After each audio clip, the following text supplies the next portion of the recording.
Buddhism बढ़िया है कि भगवत गीता बढ़िया है, दोनों में से क्या ज्यादा बढ़िया है, आज इस वीडियो को देख करके आप समझ जाएंगे, इसलिए पूरा देखिएगा।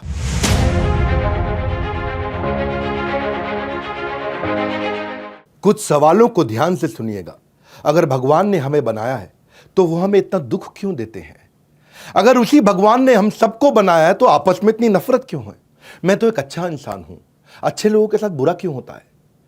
एक दिन सबने संसार छोड़ के जाना है तो किसी के जाने से फिर मुझे दुख क्यों होता है? ये सारे सवाल आज से 2500 साल पहले, अगर एग्जैक्ट कहूं तो 2600 साल पहले एक इंसान के मन में आए थे, जिनका जवाब ढूंढने के लिए उसने रातों रात अपना महल छोड़ दिया था। नमस्कार, विवेक बिंद्रा बोल रहा हूं, फाउंडर एंड सीईओ बड़ाबिजनेस.com। खड़ा होके आ गया हूं एक के बाद एक, हर संडे को सुबह 8 बजे पावरफुल केस स्टडी लेके आ रहा हूं। और आज बात करेंगे श्री गौतम बुद्ध की, द फाउंडर ऑफ बुद्धिज्म। जिस समय गौतम बुद्ध बैठ करके मेडिटेशन करते थे, उस समय खूंखार से खूंखार जानवर, शेर, हाथी, चीता, हिरण आप आसपास आकर के बैठ जाते थे। वहीं जिराफ, जेबरा, मंकी, वुल्फ, जो भी जानवर हो वो आकर के बैठ जाते उनके मेडिटेशन के आसपास। ना उनको हार्म पहुंचाते थे, ना आपस में लड़ते थे खतरनाक पशु भी। कल बुद्ध पूर्णिमा का दिन है, इसीलिए आज गौतम बुद्ध का स्मरण करने के लिए हम लोग आए हैं। वो निर्वाण जो गौतम बुद्ध ने प्राप्त किया, उनके साथ में आज मैं कुछ सुंदर कहानियां बताऊंगा, जीवन बदल देंगी, जीवन बदल देंगी आज ये कहानियां। लॉर्ड बुद्धा ये 9वें इनकारनेशन थे भगवान कृष्ण यानी कि भगवान विष्णु के। मत्स्य, वराह, कूर्म, वामन, नरसिंह, राम, बलराम, परशुराम, बुद्ध, कल्कि। बुद्ध मतलब 9th इनकारनेशन, कल्कि अभी आने हैं। तो आज हम बुद्धा की बात करेंगे, उनकी शुरुआतों के दिन की पहली कहानी, जिस कहानी का नाम है दुखालयम अशाश्वतम। क्या ये कहानी है? महाराज शुद्धोदन, सम्राट शुद्धोदन और उनकी महारानी महामाया, इनके पुत्र थे गौतम बुद्ध। जब महारानी महामाया जन्म देने वाली थी एक बच्चे को, तो सोची कि मैं अपनी मां के घर जाती हूं। अपनी मां के घर जाने के लिए जब अपनी टीम के साथ अपने आसपास जो उनके सारथी थे उनको लेकर जा रहे थे, तो रास्ते में उनको प्रसव पीड़ा हुई।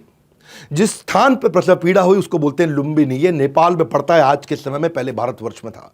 लुम्बिनी में एक पेड़ के नीचे उन्होंने गौतम बुद्ध को जन्म दिया। आज भी वहां पे लगभग 12 लाख टूरिस्ट हर साल जाते हैं, फॉरेन टूरिस्ट पूरी दुनिया से, और खास तौर से इंडिया, थाईलैंड, श्रीलंका, चाइना।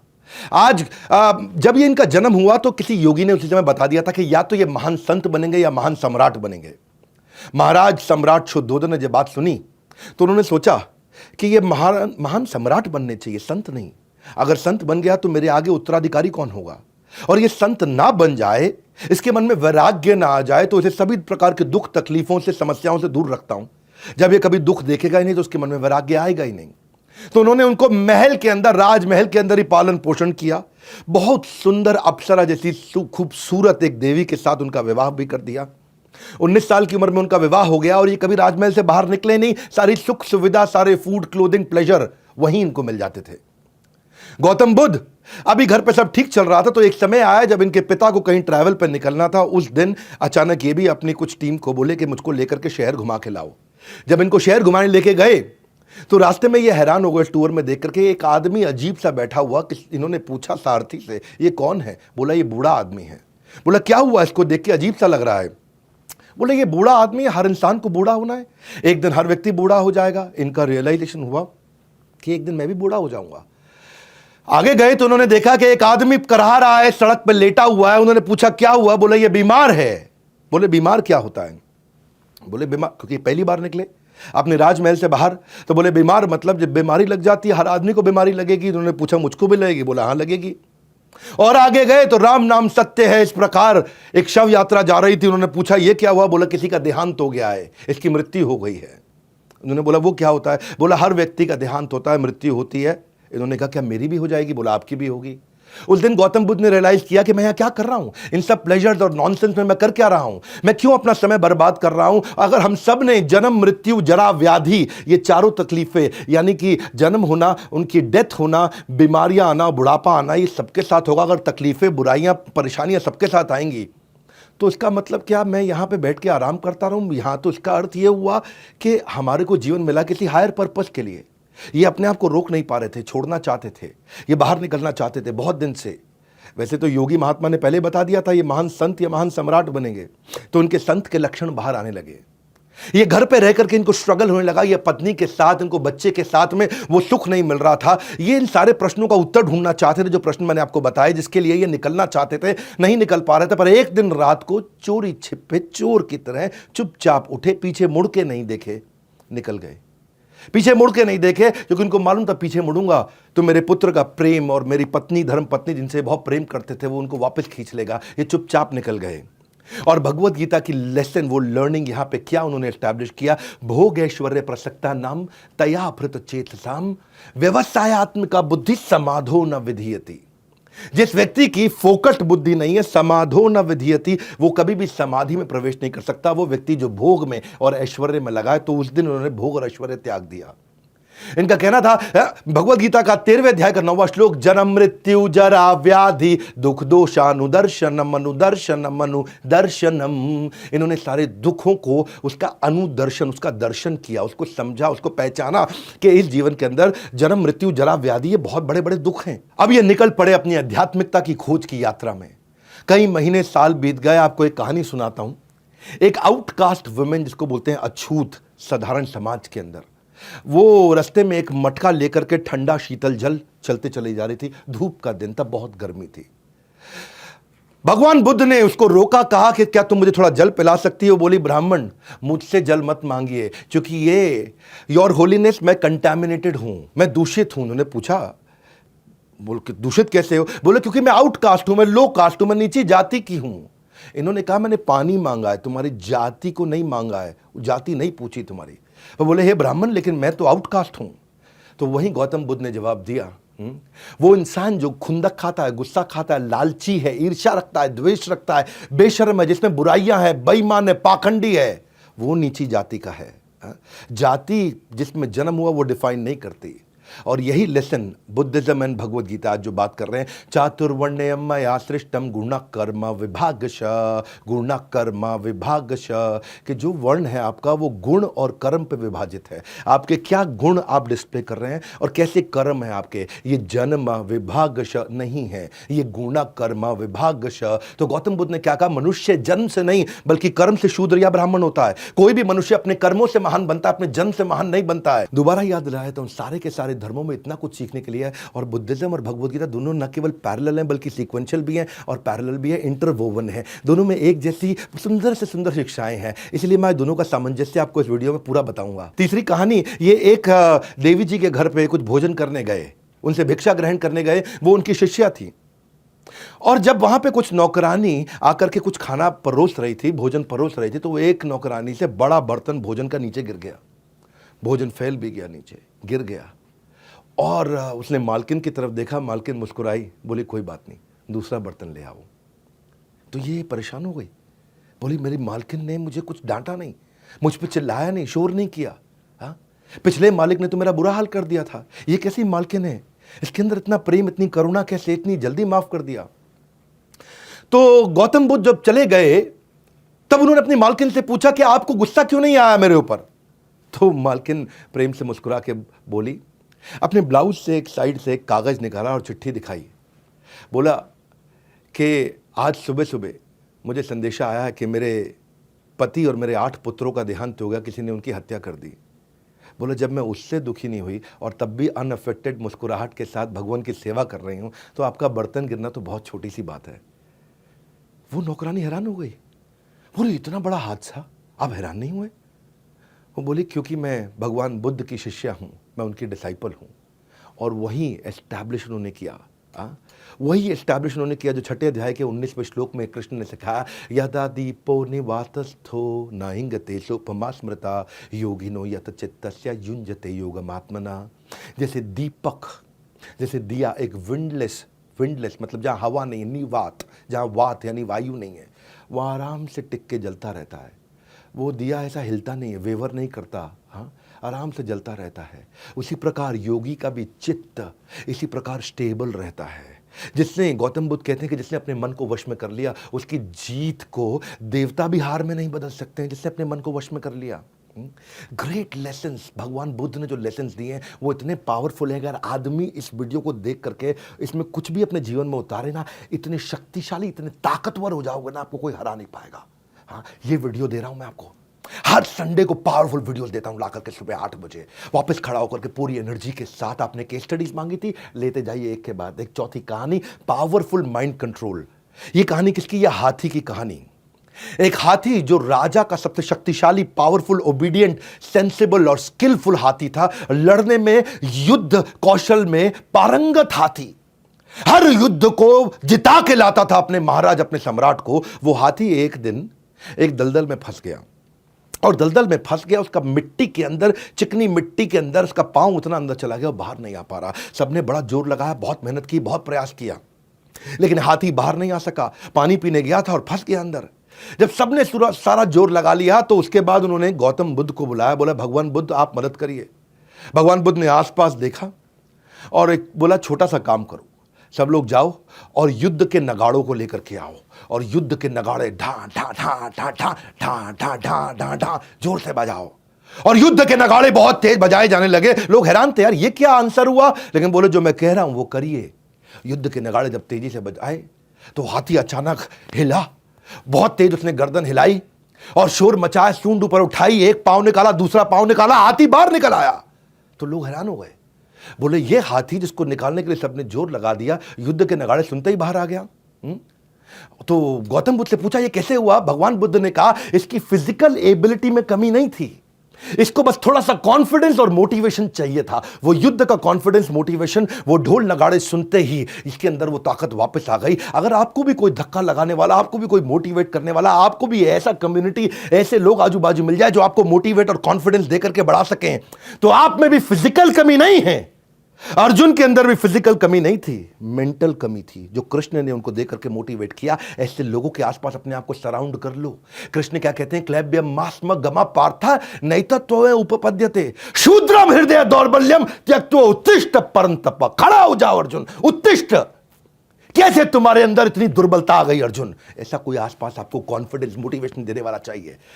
हतो वा प्राप्स्यसि स्वर्गम जित्वा भोक्ष्यसे महिम तस्मादुत्तिष्ठ। कौन थे? युद्धाय कृत निश्चय।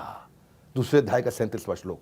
कृष्ण क्या कहते हैं कि हतो वा प्राप्स्यसि स्वर्गम, अगर तुम्हारी हत्या भी हो गई, हतो वा प्राप्स्यसि, तुम स्वर्ग को प्राप्त कर जाओगे, क्योंकि तुम अपना धर्म का पालन कर रहे हो। जित्वा भोक्ष्यसे महिम, और अगर जीत गए, जित्वा तुम जीत गए, तो तुम भोक्ष्य से भोगोगे इस पूरी पृथ्वी को, इस पृथ्वी को तुम स्वर्ग बना करके भोगोगे। इसलिए तस्माद उत्तिष्ठ, कौन थे? खड़े हो जाओ कुंती पुत्र अर्जुन, युद्धाय कृत निश्चय, निश्चित रूप से खड़े होकर युद्ध करो। कि अर्जुन अगर तू हारा तो तू स्वर्ग में जाएगा, लेकिन अगर तू जीत गया तो तू धरती को स्वर्ग बनाएगा। तेरी तो दोनों के दोनों सिचुएशन में जीत है अर्जुन। इतना सा कॉन्फिडेंस, क्या बोले आपको भगवान बुद्ध? थोड़ा सा कॉन्फिडेंस देने वाला आजू बाजू आपको चाहिए, कोई ऐसा चाहिए, कोई आपके आजू बाजू ऐसे लोगों को सराउंड कर लो जो आपको इंस्पायर, मोटिवेट का और बस कॉन्फिडेंस दें और आप आगे निकल जाएं। मैंने इसीलिए ना बड़ी फोकस्ड कम्युनिटी ऐप बनाई है। फोकस्ड कम्युनिटी, सब कुछ फ्री है, फ्री में दे रहा हूं मैं आप लोगों को। जिसने बड़ा बिजनेस ऐप डाउनलोड नहीं किया ना, आज डाउनलोड कर लो। क्यों? सबके सब इधर उधर फालतू कंटेंट कंज्यूम कर रहे हैं, गाना बजाना सब चल रहा है। उन गाने बजाने को छोड़ करके एक ऐसी प्रोडक्टिव ऐप बना दी है जहां पे लाखों लोग एक दूसरे को आकर के कॉन्फिडेंस दे रहे हैं। वही जो भगवान बुद्ध ने कहा, मोटिवेशन दे रहे हैं ताकि लोग प्रोडक्टिव हो सके, पावरफुल हो सके। फेसबुक, इंस्टा, स्नैपचैट ये आपका जीवन खराब कर देगा। क्योंकि सच तो ये है कि आप इस देश के, आप अपने परिवार के, आप अपने माँ बाप के भविष्य हो। और एंटरप्रेन्योरशिप के आपको नए रास्ते चाहिए, वो मोटिवेशन, वो कॉन्फिडेंस चाहिए जो आप गोल से कभी ना भटको। वही नेक्स्ट न्यू बेटर आइडियाज देने के लिए। कौन मना कर रहा है रील्स देखने को? देखो रील्स, लेकिन कहां देखो? वो रील्स देखो जो आपको कॉन्फिडेंस और मोटिवेशन देते हो। इसी के लिए मैंने ऐप बनाई है, सबके लिए फ्री ऑफ कॉस्ट है, एकदम फ्री। ना आज पैसा ले रहे हैं, ना कल पैसा लेंगे, और लाखों लोग आके एक दूसरे की वहां मदद कर रहे हैं। और ये बड़ा बिजनेस कम्युनिटी की ऐप आप अपने सारे दोस्तों को बताइए, डाउनलोड करिए। वीडियो खत्म होता ही ना एक काम जरूर कर लेना, ऐप डाउनलोड करके अपना प्रोफाइल बना लेना।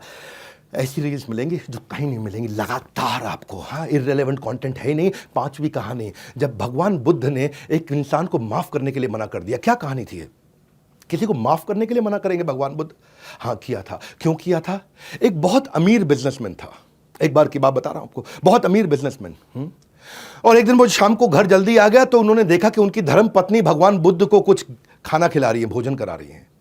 वो बिजनेसमैन खुंदक में आया, बोला बेशर्म साधु, एबल्ड बॉडी है तुम्हारी, ताकतवर हो, शरीर से हट्टे कट्टे हो, कुछ करते क्यों नहीं? अपना राज्य साम्राज्य छोड़ करके आज भिक्षा मांग रहे हो, किसी काम के आदमी नहीं हो तुम। भगवान बुद्ध मुस्कुराए और आगे चलने लगे।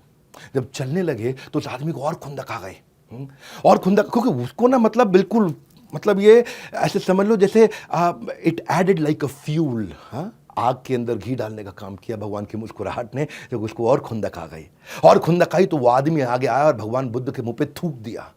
जब भगवान बुद्ध के मुंह पे वो थूक दिया, भगवान बुद्ध ने उसकी थूक को साफ किया, फिर मुस्कुराए और आगे चल पड़े। वो आदमी इतना डिस्टर्ब हो गया, इतना परेशान हो गया कि कोई रिएक्शन नहीं। पहले गाली बकी तो कुछ नहीं कहा, जब थूक दिया तो कुछ नहीं कहा, मुस्कुरा के आगे चले गए। वो आदमी सारी रात सो नहीं पाया। उनकी धर्मपत्नी ने कहा ये सबसे बड़े संत हैं, तुमने गलत किया। वो सारी रात सो नहीं पाया, भगवान बुद्ध से माफी मांगने गया। अगले दिन जब भगवान बुद्ध की सभा के अंदर जाकर के सबके सामने उसने माफी मांगी, बोले मुझे माफ कर दीजिए, मुझसे कल गलती हो गई।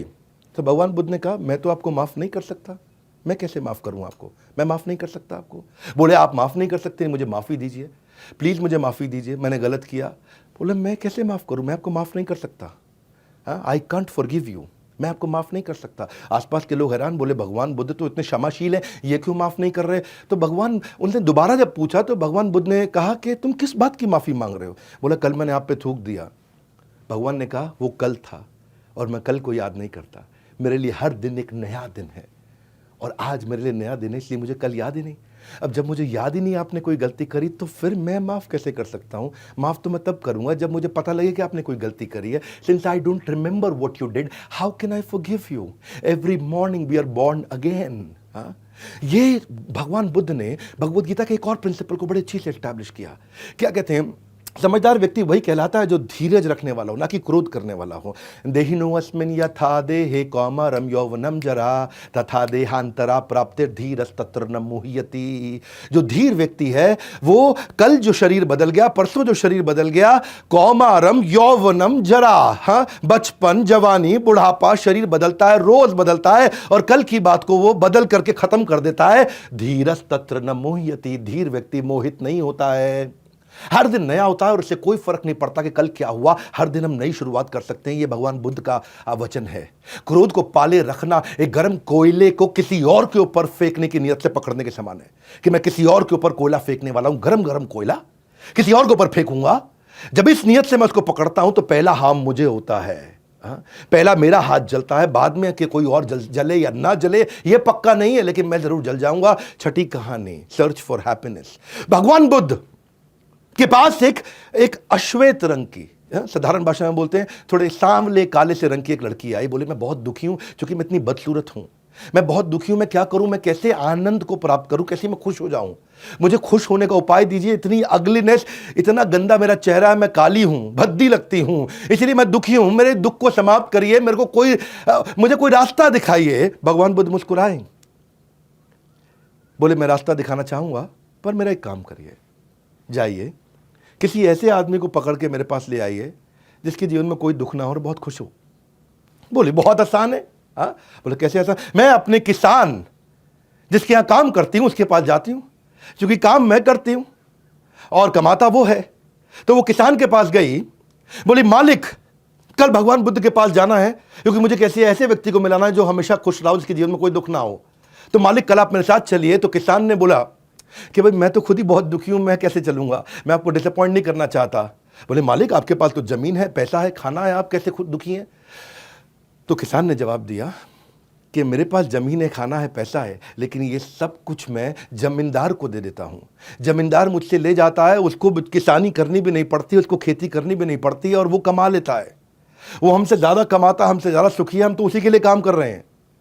तो बोली ओके नो प्रॉब्लम, मैं जमींदार के पास चली जाती हूँ, वो ज़्यादा सुखी है। तो जमींदार के पास जाती है और बोलती है कि भगवान आप मेरे साथ चलिए, मुझे भगवान बुद्ध के पास जाना है, किसी ऐसे व्यक्ति से मिलाना जिसके जीवन में कोई दुख ना हो। जमींदार हैरान हो गया, बोले मैं तो सबसे ज्यादा दुखी हूं। बोले आप कैसे दुखी हैं, आपके पास तो इतना पैसा, इतना रिस्पेक्ट, इतना सम्मान है। बोले मुझे दुख है और परेशानी है और टेंशन है, चोरों की, लुटेरों की, डकैतों की, हर समय मुझ पर नजर रखते हैं, रात को मैं ढंग से सो नहीं पाता। तो बोले फिर कौन है सुखी व्यक्ति। बोले असली सुखी जो मिनिस्टर है ना राजा के, वो सबसे ज़्यादा सुखी हैं। उन्हें क्या करना है, वो तो हमको दंड देते हैं, हमसे टैक्स लेते हैं, हमसे सब वसूलते हैं और आराम से राजपाट का सुख भोग रहे हैं। कहती है कोई बात नहीं, मिनिस्टर के पास जाती हूँ। जब मिनिस्टर के पास जाती तो वहां भी यही उत्तर मिलता है उसको कि मुझ पे तो जनता का गुस्सा फूटता है, युद्ध का परिणाम मुझे सब झेलना पड़ता है, इतनी तकलीफ है, जो राजा बोलते हैं करना पड़ता है, कोई छुट्टी नहीं मिलती, 365 दिन काम करना पड़ता है, मैं राजा के साथ जुड़ा हूं लेकिन सारी तकलीफें मुझे को झेलनी पड़ती हैं। तो उसको समझ में आया कि ओ, राजा राजा को कोई इंस्ट्रक्शन नहीं देता, राजा सबको इंस्ट्रक्शन देता है। तो वो सुखी होगा। जब वो राजा के पास गई तो राजा का भी वही हाल। राजा बोला नहीं नहीं मैं तो बहुत परेशान हूं। बोले तुम क्यों परेशान हो? बोले मेरे दुश्मन मेरे ही घर में रहते हैं, कब कौन मुझे मार दे पता नहीं, ना मैं सो पाता हूं ना पीस ऑफ माइंड है। हाँ? मैं तो इतना परेशान रहता हूं कि मैं कहीं अकेले भी नहीं जा सकता, मेरे साथ में इतने लोग जाने पड़ते हैं और कभी कभी मन करता है कि मैं भी अकेले में बाजार जाऊं, कुछ खाऊं पीऊं, लेकिन इतने लोगों के साथ जाना पड़ता है क्योंकि हर समय टेंशन में रहता हूं। तो वो भगवान बुद्ध के पास गई, उसने सारी कहानी सुनाई, ऐसा ऐसा हुआ। हाँ, किसान के पास गई, जमींदार के पास गई, मिनिस्टर के पास गई, राजा के पास गई। तो भगवान ने बताया उनको कि यही असल में लेसन है कि आपको जो सुख मिलेगा वो कहाँ से मिलता है? सुसुखम कर्तुम अव्ययम। असली सुख कब मिलता है? जब राज विद्या राजगुह्यम पवित्रम इदम उत्तमम। जब आपको राज विद्या, वो सीक्रेट विद्या, वो ज्ञान आपके अंदर प्रज्वलित होता है। खुशी पाने के लिए खुद प्रयत्न करें, दूसरों पर निर्भर ना रहें। जो मनुष्य लगातार शिकायत करते रहते हैं वो कभी खुशी नहीं रह सकते। तो पवित्रमिदम उत्तमम सुसुखम कर्तुम अव्ययम, कि इतना सुख जो कभी समाप्त नहीं होगा। ये सुख बाहर नहीं मिलता, ये भीतर है, आपके अंदर है। सातवीं कहानी, ये कहानी वो है जब भगवान एक वैश्या के घर यानी कि एक प्रोस्टिट्यूट के घर जाते हैं। भगवान के साथ में हमेशा 2000-3000 साधु संत यानी कि मॉन्क्स उनके साथ चला करते थे। जब वो उनके साथ चलते थे तो उनका नियम था कि कहीं पे भी किसी भी गांव में 3 दिन से ज़्यादा नहीं रहे, ताकि वहाँ के लोगों के ऊपर खाने का व्यवस्था का कोई बोझ ना पड़े। तो नए नए गांव जाते थे। वे एक गांव में पहुँचे तो वहाँ एक बहुत सुंदर, बला की सुंदर, इतनी खूबसूरत एक स्त्री ने उनका स्वागत किया जिसका नाम था आम्रपाली। आम्रपाली ने उनको बोला कि आप मेरे घर पर भिक्षा स्वीकार करने के लिए आए, मैं आपको भोजन खिलाना चाहती हूँ। और जब आम्रपाली की बात हुई तो सारे गाँव वाले थोड़ा अचानक एक दूसरे का मुंह देखने लगे। तो पूछा क्या हुआ? बोला भगवान वो तो वैश्या है, वो प्रोस्टिट्यूट है, उसके घर जाएंगे तो बिल्कुल अशुभ हो जाएगा, आपकी भक्ति का विनाश हो जाएगा। तो भगवान ने कहा नहीं, क्यों इनऑस्पिशियस है, क्यों विनाश होगा? उसने इतने प्रेम से बोला है, मैं उसका भोजन स्वीकार करूंगा। मैं उसके लव एंड अफेक्शन को स्वीकार करना चाहता हूँ, मुझे उसके शरीर को थोड़ी स्वीकार करना है। हाँ, वो उसने मुझे तो वो चले गए वैश्या के घर पे और लोग इधर उधर देखने लगे। बोले लगता है भगवान की भक्ति समाप्त हो गई यहीं, लगता है गौतम बुद्ध का पतन हो गया है। गौतम बुद्ध गए उनके घर पे तो उसने उनको नए वस्त्र दिए, बारिश में भीगे हुए थे, नए वस्त्र दिए, उनको एक नया स्थान दिया जहाँ वो बैठे, उनको 56 भोग, उनको अच्छे से भोजन खिलाया और खिलाने के बाद उनको कहा कि भगवान आप यहीं आराम करें। वैश्या भी पास में जाकर के दूसरी तरफ जाकर के सो गई। पूरा का पूरा गांव परेशान हो गया कि वैश्या के घर पे जाकर के भगवान सोए, एक प्रोस्टिट्यूट के घर पे। उनके घर के अंदर रात वहीं बिताई है। तो सब भ्रष्ट हो गया, सब समाप्त हो गया। पूरा गांव सुबह सुबह इकट्ठा हो गया दरवाजे के बाहर ये देखने के लिए कि भगवान जब बाहर आएंगे निकल करके और वैश्या बाहर आएगी तो उनकी क्या अवस्था होगी, उस अवस्था को देखना चाहते हैं।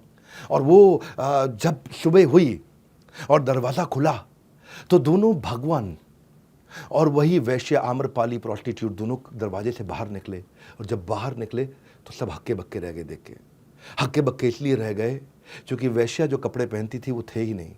वैश्या ने उस समय गेरुए वस्त्र, सैफरन क्लोथ धारण कर लिए और उस दिन हेड शेव करके वो भिक्षु बन गई। और भगवान ने क्या उत्तर दिया कि my ways are more powerful than her. उस वैश्य ने अपना जितना भी धन एकत्रित किया था सब कुछ भगवान को दान कर दिया ताकि एक बौद्ध मठ बनाया जा सके। और क्या भगवत गीता का प्रिंसिपल यहां स्टैब्लिश किया कि ज्ञान विज्ञान तृप्तात्मा कूटस्थो विजितेंद्रिय युक्त इच्छते योगी समलोष्ट शम कांचना। कि जो व्यक्ति ज्ञान के साथ में विवेक से संतुष्ट रहता है वो सभी परिस्थितियों में अविचलित रहता है, उसको कोई वैश्य विचलित नहीं कर सकती है। वो धूल पत्थर और सोने और कंकड़ को एक समान देखते हैं। धूल पत्थर सोने और कंकड़ को, यानी कि पत्थर भी हो या गोल्ड भी हो, उसको एक समान देखते हैं। अज्ञानी आदमी, भगवान कहते हैं कि अज्ञानी आदमी एक बैल के समान है। वो ज्ञान में नहीं बड़ा होता है, वो आकार में बड़ा होता है। बैल केवल आकार में बड़ा होता है। तो भगवान ने बाहर निकल करके उस झोपड़ी से वैश्या के क्या उत्तर दिया कि my purification is more powerful than her contamination. और क्या कहा कि मुझे इस वैश्य के अतीत से कोई मतलब नहीं, उसका वर्तमान और भविष्य को उसे अपने मन के अंदर नियंत्रित करके रखना है। ज्ञानी लोगों की संगत से जीवन व्यर्थ होने से बच जाता है।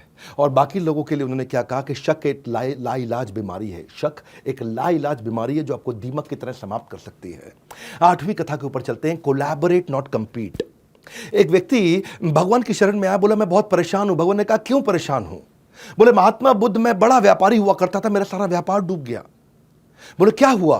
बोला मेरा दोस्त था बचपन का, वो बहुत गरीबी में था, गुर्बत में था, परेशानी में था। मैंने उसकी परेशानी में उसकी मदद करी और इतनी मदद करी कि आज वो बड़ा व्यापारी हो गया और रोज बढ़ता चला जा रहा है, इतना बड़ा व्यापारी हो गया और मैं रोज गरीब होते चला जा रहा हूं, पूरी तरह बर्बाद हो गया। मैं रोज उसको देखता हूं कि वो और आज आगे बढ़ गया और रोज अपने आप को देखता हूं कि मैं और नीचे गिरा, उसको देखता हूं वो और आगे बढ़ा, फिर देखता हूं वो और आगे बढ़ा और भगवान वो इतना बड़ा हो गया और मैं बिल्कुल बर्बाद हो गया। तो गौतम बुद्ध ने उनसे कहा कि तुमने उससे जाके मदद मांगी? बोला नहीं, मैं मदद मांग के अपने आप को छोटा नहीं करना चाहता। भगवान ने कहा एक ही गलती है तुम्हारी, उसकी सबसे बड़ी अचीवमेंट है कि उसने अपनी ग्रोथ पे फोकस किया और तुम्हारा सबसे बड़ा फेलियर है कि तुमने भी उसी की ग्रोथ पे फोकस किया। वो अपनी ग्रोथ पे फोकस करता रहा और तुम उसी की ग्रोथ पे फोकस करते रहे। वो उसका सक्सेस बना, ये तुम्हारा फेलियर बन गया। इंसान अपने दुख से इतना दुखी नहीं है जितना दूसरे की खुशी से दुखी है। जब इंसान दूसरे को खुश देख करके drop your ego and ask for help हो गया, उसने हेल्प तो लिया। भगवान ने भगवद गीता का एक और प्रिंसिपल एस्टैब्लिश किया, दंभो दर्पो अभिमानश्च क्रोध पारुष्यमेव च अज्ञानम चाभिजातस्य पार्थ संपदमासुरीम। कि आसुरी मतलब राक्षस के कुछ गुण होते हैं। वो क्या है? पाखंड, दंभ, अभिमान, क्रोध, ईर्ष्या, द्वेष, दूसरे के साथ में द्वेष रखना, ये एक आसुरी गुण है। और तुम एक असुर हो और असुर कभी प्रगति नहीं कर सकता है। ईर्ष्या, ईर्ष्या से नहीं, ईर्ष्या प्रेम से खत्म होती है और यही शाश्वत सत्य है। हम उसी वक्त असफल हो जाते हैं जैसे ही हम अपनों को छोड़ करके दूसरों पे ध्यान देने लगते हैं। और भगवान बुद्ध ने जैसे इसको समझाया, उसको ये बात समझ में आई। 9वीं कहानी, हाँ 9वीं कहानी क्या है? ये एक स्कोरबोर्ड की कहानी है, जरा ध्यान से समझना। एक राजसी रसोइया हुआ करता था, राजसी शेफ, जिनको महाराज शेफ, रसोइया कुछ भी कह सकते हैं हम। वो रोता हुआ भगवान बुद्ध के पास गया, बोला भगवान बुद्ध मैं इतना काम करता हूं, इतना कटिंग, चॉपिंग, कुकिंग, इतनी मेहनत करता हूं, इतना इनोवेटिव डिशेस बनाता हूं, लेकिन हमेशा अननोटिस चला जाता है। कोई मुझे नोटिस नहीं करता, कोई मेरे किए हुए काम पे ध्यान नहीं देता, मुझे उसका कभी कोई क्रेडिट नहीं मिलता। तो भगवान बुद्ध उसको देख के मुस्कुराए और बोले एक बात बताऊं कि इस पूरे के पूरे राजमहल का जो सबसे बड़ा द्वार है, मेन द्वार, वो कितना दूर है? वहां तक पहुंचने में कितना देर लगता है?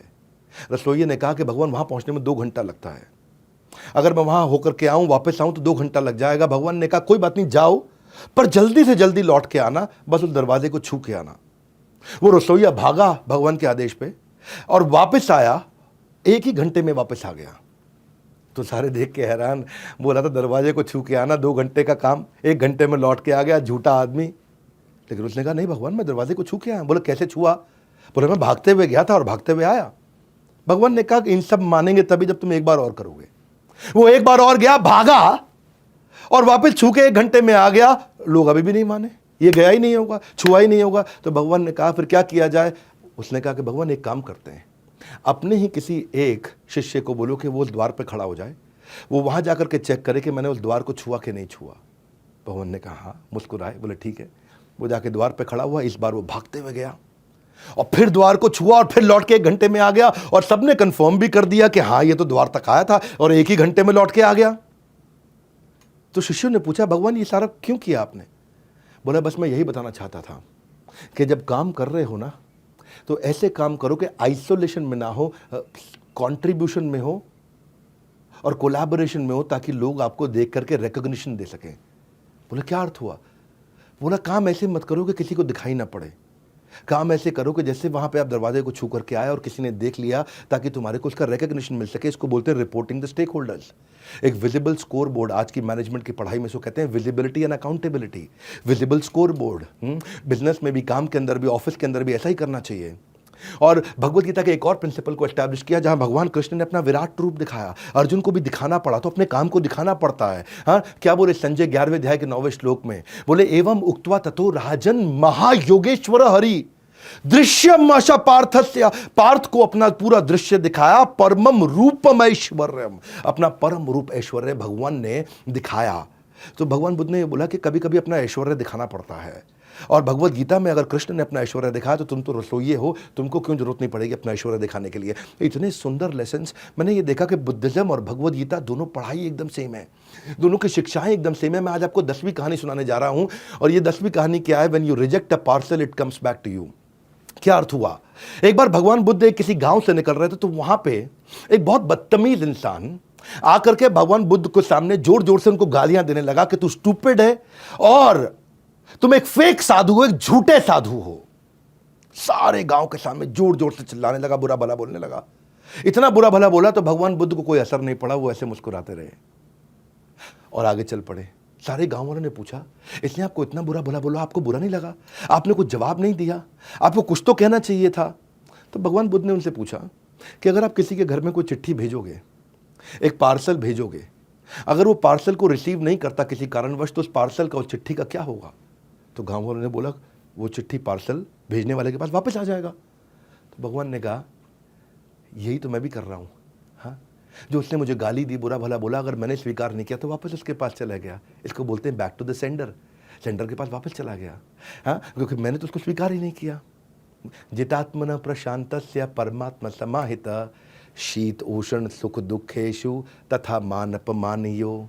कि जिसने मन को जीत लिया है, जितात्मन, जिसने मन को जीत लिया है, प्रशांतस्य, वो इतना शांत हो जाएगा। परमात्मा समाहिता, परमात्मा तो उसको पहले ही मिल गए हैं। शीत उष्ण, सर्दी गर्मी, सुख दुख, मान अपमान, इन 6 परिस्थितियों के अंदर वो हमेशा स्टेबल रहेगा। तो जितना देर, देखिए मेरी बात सुनिए, हमेशा याद रखें कि क्रोध करना अपने मन में एक बड़े बोझ को रखने के समान है। तो भगवान बुद्ध क्या कहते हैं कि तुम अपने क्रोध के लिए दंड नहीं पाओगे, तुम अपने क्रोध के द्वारा ही दंड पाओगे। क्योंकि शब्दों के भीतर नष्ट करने की और स्वस्थ करने की दोनों बहुत बड़ी शक्तियां होती हैं। और वही सारी लेसन्स जैसे जैसे मैं भगवत गीता में पढ़ता गया, तो आज मैं आपको बताना चाहता था कि कैसे सारे शास्त्रों में, सारे धर्मों में कितनी सुंदर शिक्षाएं हैं। आप किसी भी धर्म और शास्त्र को पढ़ते हो, उसको जीवन में अप्लाई करें और आपकी प्रगति होगी। 11वां अध्याय आज का, फाइंडिंग द इनर पीस। एक यंग बालक भगवान बुद्ध के पास आया, बोला अगर मैं बहुत मेहनत करूं तो मुझे क्या इनर पीस और दुखों से मुक्ति मिल सकती है?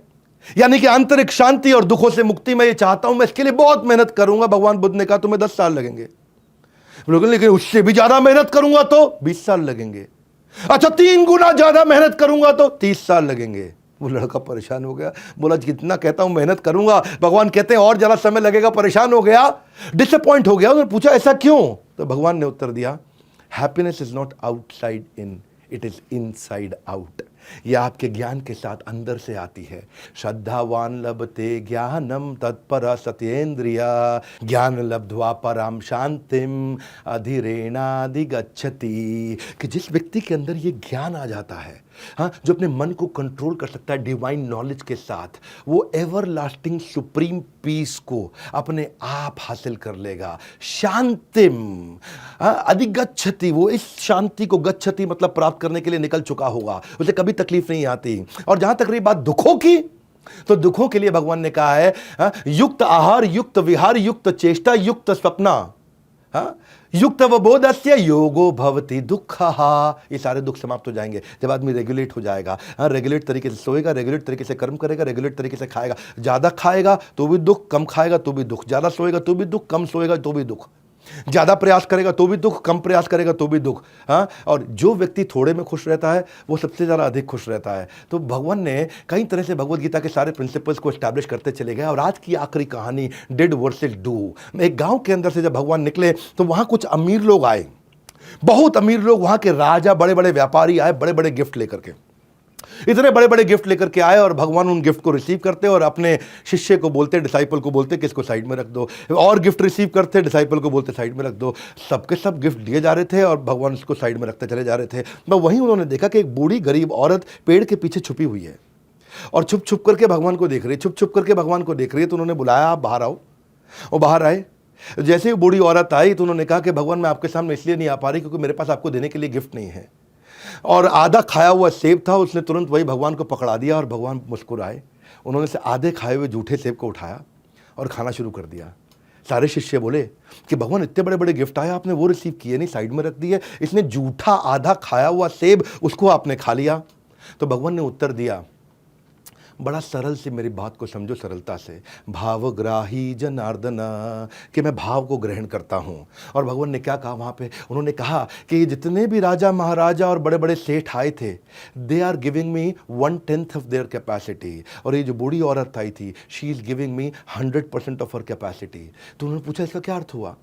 बोले ये बड़े सेठ, इनके पास बहुत कुछ था देने के लिए, 90% छुपा लिया, 10% दिया। और ये बूढ़ी औरत, इसके पास केवल आधा सेब था, उसके पास कुछ भी नहीं था खाने के लिए, वही 100% था, उसने वही सब कुछ अपना मुझको दे दिया और ये चिंता भी नहीं करी कि आज वो कैसे खाएगी। तो आप कितना कर सकते थे, उसमें से कितना किया। एक आदमी की कैपेसिटी बढ़ाने के लिए भगवान ने ऐसे ऐसे प्रिंसिपल्स बताए हैं। हाँ, और इसीलिए भगवान क्या कहते हैं कि भगवान बुद्ध कहते हैं कि सबको समान दृष्टि से देखना चाहिए। 5वें अध्याय का 18वां श्लोक, विद्या विनय संपन्ने ब्राह्मणे गवि हस्तिनी शुनि चैव स्वपाके च पंडिता समदर्शना। कि एक पंडित व्यक्ति ब्राह्मण को, गाय को, हाथी को, कुत्ते को मार के खाने वाले को, इन पांचों को एक ही दृष्टि से देखते हैं, पंडिता समदर्शना। असली खुशी सब कुछ प्राप्त कर लेने में नहीं है, असली खुशी सब कुछ दे देने में है। और भगवान समान दृष्टि से सबको देखते थे। और फिर एक समय आया कि भगवान ने अपनी लीलाओं को समाप्त किया। मैं आज कम से कम 108 कथाएं बता सकता था, 12 कथाओं पे ही वीडियो बहुत लंबा हो गया है। इस संसार में सत्य के अलावा सभी का अंत होना तय है। और भगवान ने भी अपनी लीला को अंत करने का समय निर्धारित किया जब भगवान समाधि में जाने वाले थे। गौतम बुद्ध, बताया जाता है कि इसी बुद्ध पूर्णिमा के दिन उनका जन्म हुआ और इसी बुद्ध पूर्णिमा के दिन उनका अवतार और उनका तिरुभाव, यानी कि वो चले गए संसार से। और उस समय वो आधा लेटा हुआ पोज, आपने भगवान बुद्ध की कई ब्यूटीफुल मूर्तियां देखी होंगी, उनके डिटेल्स देखी होंगे जिसमें वो आधे लेटे हुए हैं ऐसा हाथ रख करके।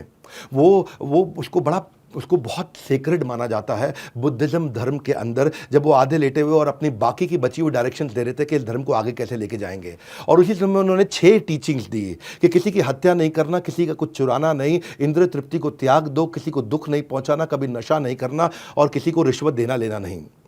3 उन्होंने नोबल ट्रूथ दिए। क्या बोला कि दुख आएगा ही आएगा और दुख का कारण इच्छाएं हैं, और जिस दिन इच्छा समाप्त हो जाएगी दुख समाप्त हो जाएगा। 3 बातें, बहुत सुंदर बातें, बहुत सुंदर ज्ञान दिया उन्होंने कि दुख अपरिहार्य, अनअवॉइडेबल, आएगा ही आएगा, और इच्छाएं दुख का कारण है। जिस दिन इच्छा समाप्त हो गई दुख भी समाप्त हो जाएंगे।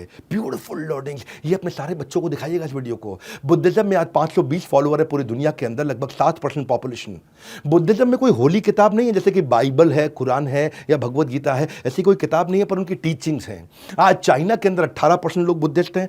आज आप देखेंगे थाईलैंड के अंदर 93% लोग बुद्धिस्ट हैं और जापान के अंदर सबसे ज़्यादा 67% लोग बुद्धिस्ट हैं। वैसे BR Ambedkar, tiger would, Steve jobs और रिचर्ड गियर भी बुद्धिस्ट बन गए थे आगे चल के।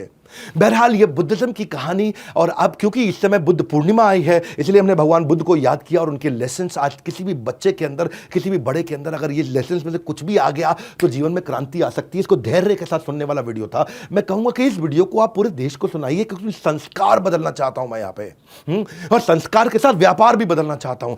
इसीलिए मैंने लास्ट में जाते वक्त 1 मिनट आपको बता दूं, बिजनेस के ब्रह्मास्त्र के बारे में अगर आपको नहीं पता, मैं fast track MBA crash course लेके आया हूं। Fast track MBA crash course, उसमें 300 से ज्यादा स्ट्रैटेजी दे रहा हूं आपको मैं। आज लोगों के जीवन में बहुत सारी तकलीफें हैं। कस्टमर आ रहा है, रुकता नहीं है, नेगोशिएट कैसे करूं, कस्टमर की सर्विस कैसे करूं, मैन पावर कैसे हायर करूं, पैसा नहीं है, बिजनेस को कैसे बड़ा करूं, नई लीड कैसे लेकर के आऊं, मार्केटिंग कैसे करूं, सोशल मीडिया कैसे इस्तेमाल करूं, फाइनेंस की समस्या, सेल्स की समस्या, कस्टमर की समस्या, रिक्रूटमेंट की समस्या, पीपल डेवलपमेंट की समस्या, सारी समस्याओं का समाधान फास्ट ट्रैक MBA 2999 रुपए में दे रहा हूं। हाँ, मैं ये 29 करोड़ 29 लाख 29 हजार नहीं मांग रहा हूं आपसे, 2999 रुपए मांग रहा हूं। हाँ, लो price guarantee, free service guarantee, replacement guarantee, और सबसे बड़ी बात मनी बैक गारंटी। पसंद नहीं आए ना, 48 घंटे में पैसा वापस। हाँ, पड़े हो किस चक्कर में, कोई नहीं है टक्कर में। इस देश को बदलने के लिए ना मैं इस समय खड़ा हो चुका हूं और क्रांति के साथ हर संडे को पावरफुल वीडियो लेकर के आ रहा हूं। इन वीडियोस को देखिए, सब तक पहुंचाइए, और ये 2999 रुपए का रिस्क अपने लिए ले लीजिए। नहीं पसंद आएगा तो पैसा वापस, आपका कोई रिस्क ही नहीं है भैया। आपको 100% मनी बैक गारंटी दे रहा हूं, रिस्क फ्री कर दिया कंप्लीटली आपके लिए। ये 9810544443 ये वो नंबर है जो कभी भूलना नहीं। और बड़ा बिजनेस की ऐप आपने डाउनलोड कर ली होगी, कंप्लीटली फ्री है सबके लिए। हमारे साथ जुड़े रहने के लिए, ऐसे पावरफुल वीडियोस को देखने के लिए, नीचे बताने के लिए कि अगला वीडियो किसका लाया जाए, इस वीडियो को सब तक पहुंचाने के लिए, वर्ल्ड के नंबर 1 एंटरप्रेन्योरियल यूट्यूब चैनल पर आने के लिए आप सबका हृदय की गहराई से मुस्कुराहट के साथ प्रेम पूर्वक बहुत बहुत धन्यवाद।